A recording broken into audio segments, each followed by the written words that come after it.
so imagine that you step out at midnight from your house, you walk out onto the street and you get hit by a bus. In the order of things, various kinds of processes will operate. Medical processes, legal processes, you'll end up in a hospital. If you've broken a leg, your leg will be in a cast. Now imagine that you're a woman and you step out at midnight and walk out onto the street and you get sexually assaulted. Before anything else can happen, before any legal or medical processes can begin, the first thing you'll be asked is, what were you doing there? Why were you out at midnight? What possible reason could you have to leave the safety of your home and step out onto the street at midnight? Safety has become for us, in India and elsewhere in the world, a huge concern. We're constantly talking about safety for women as if we were able to address safety, we'd be able to address all issues for women in this country. I'm here to talk about why safety is in fact a useless goal for women, that it's not going to do anything for us. What safety does is that it is extremely restrictive for families, for communities, sometimes for nations. The concern is about stranger violence taking place in public space. Across the world, statistics demonstrate that the largest proportion of violence against women takes place in the home and is perpetrated by people known to them. Do we read about private violence? Not so much. Do we read about public violence? Yes. The other problem with public violence, or the other problem with access to public space, is that the concern that is expressed is that women will be attacked in public space against their will. The unexpressed concern, particularly on the part of families, and some of you will be familiar with this, is that women will consent to having relationships with the wrong kind of men and perhaps with women.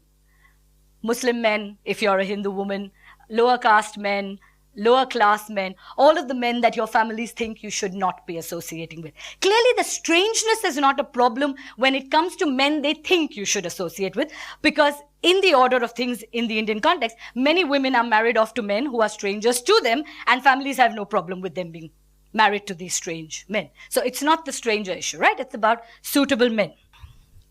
The other question is, what do we call violence? How do we see something as violence? So public violence committed by strangers is violence. But what if I went out one night? I wandered the streets of Mumbai, I sat somewhere, I ate a vada pav, I had a really good time, and I went home way after my curfew. I'm a 17-year-old woman. Imagine, stretch your imagination. And I go home. I'm way past my curfew. My curfew was 11 o'clock. I go home at 2 a.m. Now, I've had a really good time. I've done all kinds of things. I've manufactured safety for myself. I've phoned friends. I've sort of walked with people. I've told people where I am, and so on and so forth. We're required to manufacture safety for ourselves. But in any case, I reach home very late. Now, no violence has taken place. I've actually had a brilliant time. But when I get home, somebody is going to be really angry.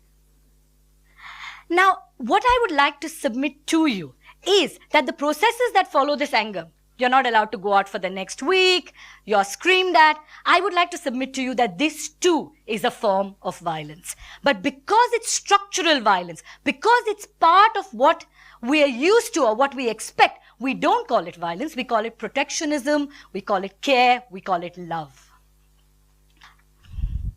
Safety is also conditional upon women being respectable.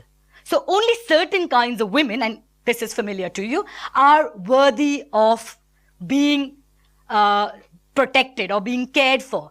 Women's entry into public space is also conditional upon women having a purpose in public space. So why the question, what were you doing there, should be answered with, I have a job, I was shopping, so why were you there? And so clearly there's a purpose that you need to have.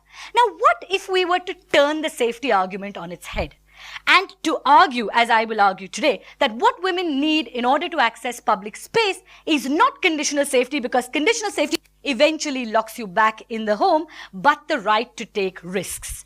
That is, what if women were to choose to access public space in cognizance of the potential risks that are out there in public space? And what I would like to also submit to you is that having demonstrated that women's homes are not necessarily safe for them, we never ask women not to go to their homes, right? We in fact urge them to be in this very place. So if I were to say that cities are not safe, your bathroom is not safe, right? You can fall and break a leg in your bathroom.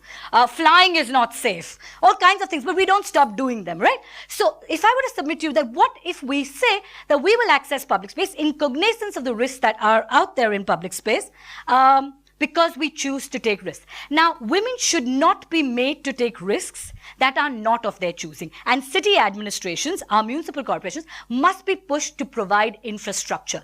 Infrastructure is key to access. Better public lighting, better public transport, buses and trains 24/7 open toilets will transform our access to public space in ways that we cannot even imagine. But at the same time, women should not be challenged for risks that they might choose, which means not that I should never be attacked, but if I am attacked in public space, nobody should question my right to be there. Which is, the suggestion is that as women, we are claiming public space not as clients seeking protection, but as citizens claiming rights. Now, what is it about the right to risk? Men have the right to risk. It's considered acceptable masculine behavior, you know. Men do these things, they take risks and it enhances their masculinity. But women are conditioned that true femininity does not take risks. You don't do these things. So what if one wants to, just feel the wind in your hair, sit on a bench in a park at night, feel the asphalt under your feet, to just simply be in the city, to feel the city belong to you and to feel yourself belong to the city? What does this mean? What does it mean to want to claim risk and to be willing to be there? The other thing about safety for women connected to risk is that safety for women is often conditional on the exclusion of some others in the city. Who are these others? We're told the city is not safe for us because there are migrant men. We're told it's not safe for us because there are lower class men. We're told it's not safe for us because there are hawkers or sex workers or bar dancers standing on the street, and therefore it is not safe for us. What if we were to say that the claim we're making to public space is not just for respectable, for every single citizen, including those who are not presumed to be friendly to women? What we might arrive at is a diverse vision of public space. That is, where you have a variety of people in public space, some of whom are perceived to be friendly to women, some of whom are not perceived. But because there's a diversity of people in public space, there's a general sense of safety and comfort. And it will not be news to you to say that crowded spaces feel safe. The more people there are on the streets, the safer we feel. The more diverse the populations, the safer they are. And so my next submission to you is that one of the ways in which one might reclaim public space for women is through the act of loitering. I use the word with care. We've been asked quite often, but why would you want to loiter? Even good men don't loiter, i.e. employed men. So who are the people who loiter? The lukhas, the lafangas, the taporis, the guys who will pass comments at women, they're the ones who want to loiter. So why would you want to loiter? And our response to this is that loitering has a kind of peculiarity. It's an act of doing nothing. It's an act of simply hanging out in public space, doing nothing, and in doing so, claiming public space and claiming the city in a sense as your own. What the right to loiter also does, what the claiming of public space also does, is that it defies gendered assumptions.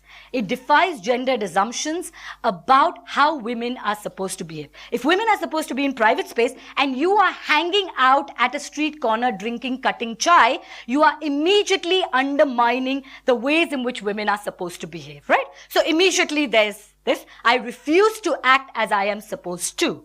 Two, what loitering does is it undermines the demands of the global city. In the global city, all of us are expected to be productive, consuming citizens who are doing everything we can to enhance the greater global good. Now, standing at street corners, of course, does not cut it at all, right? So what we're doing is we're also challenging this vision of a global city where all of us are expected to constantly charge towards some undefined goal. The third thing that it does is that it really involves the claiming of the city with our bodies. People are standing on the street claiming cities by actually being there. Because otherwise, what we do with cities is we draw maps of them, we look at them in a top-down fashion, and we try to understand them. So loitering turns this on its head as well, and you're actually claiming the city with your body. The final thing that loitering does is it reimagines a city that is based on inclusion, that is based on an idea that everyone belongs in the city, and we cannot claim the city for one group of people to the exclusion of any other group of people. And it's based on a respect for difference. So I'm in the city and I respect the right of other people to be there, whether or not I want to engage with them, whether or not I perceive that they are friendly to me. It's only when the city belongs to us and we belong to the city and we allow everyone to belong to the city can we reimagine a different kind of city. The women's movement, for instance, has now established women's right to work. Can we now think of a way in which we can claim not just the right to work, but also the right to play? Because the litmus test of our right to the city is our capacity to be out there at any time of the day or night without anybody asking us why we were there, what we were wearing, whom we were with, and what we were doing.